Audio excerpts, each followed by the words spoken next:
Jayam Ravi and Nithya Menon நடித்திருக்கிற காதலிக்க நேர்மனை திரைப்படத்துடைய இசை and முன்னோட்ட காட்சி வெளியீட்டு விழா சென்னையில் நடந்தது. அந்த விழால நித்யா மேனன், கிருத்திகா உதயநிதி, ஜெயம் ரவி, மிஸ்கின், அனிருத், ஏ ஆர் ரஹ்மான் பலரும் கலந்துக்கிட்டாங்க. இந்த விழால நித்யா மேனன் உதவியாளர் கை கொடுக்க வரும்போது கை கொடுக்காம எனக்கு உடம்பு சரியில்லை, உங்களுக்கு கோவிட் ஏதாவது வந்துட போகுதுன்னு சொல்லிட்டு கை கொடுக்காம போயிட்டாங்க. ஆனா விழாக்கு வந்த மிஸ்கினை பார்த்து நித்யா மேனன் இன்பதிர்ச்சி அடைஞ்சாங்க.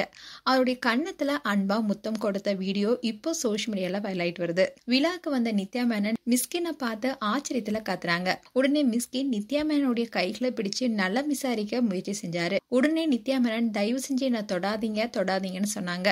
உடனடியா மிஸ்கின் கணத்தை காமிச்சாரு. அதுக்கப்புறமா நித்யா மேனன் அவருக்கு பாசமா முத்தம் கொடுத்தாங்க. நித்யா மேனன் கையை பிடிச்சு மிஸ்கினும் பதிலுக்கு அன்பா முத்தம் கொடுத்தாரு. அந்த சமயத்துல ஜெயம் ரவியும் வந்தாரு. அவரை பார்த்த நித்யா மேனன் ஜெயம் ரவியை ஹக் பண்ணிட்டு நிகழ்ச்சிக்கு வரவேற்றாங்க. வினய பார்த்ததுமே அவரையும் கட்டி அணைச்சு வரவேற்றாங்க.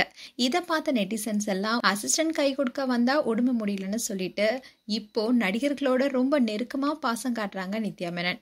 ஏன் ஜெயம் ரவிக்கும் வினய்க்கெல்லாம் கொரோனா வராதா என்று பதிவிட்டுட்டும் வராங்க. இந்த நிகழ்ச்சியில நித்யா மேனன் பேசிய விஷயமும் இப்போ வைரலாயிட்டு வருது. அதாவது இந்த படத்துடைய போஸ்டர்ல ஜெயம் ரவியின் பெயருக்கு முன்னாலேயே நித்யா மேனனுடைய பெயர் இருந்துச்சு. அது மட்டும் இல்லாம எல்லாத்துலயுமே நித்யா மேனனுடைய பெயர் தான் முதல்ல இருக்கு. இதுக்கு காரணம் என்னன்னு கேட்டிருந்தாங்க. அதுக்கு நித்யா மேனன் என்ன சொல்லியிருந்தாங்கன்னா, இது பெரிய விஷயம், அதோட இது நல்ல விஷயமும் கூட.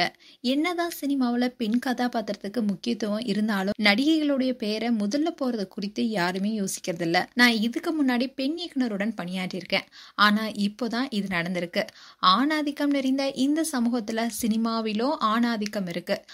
இந்த விஷயத்த சொன்னதுமே ஜெயம் ரவியும் ஒத்துக்கிட்டது பெரிய விஷயம் தான். அதோட ஜெயம் ரவியுடன் சேர்ந்து படம் பண்ணணுங்கிறத ரொம்பவே ஆசைப்பட்டேன். அந்த வாய்ப்பு இந்த படத்தின் மூலமா சாத்தியமாக இருக்கிறத நினைச்சா சந்தோஷமா இருக்குன்னு அதுல சொல்லியிருந்தாங்க.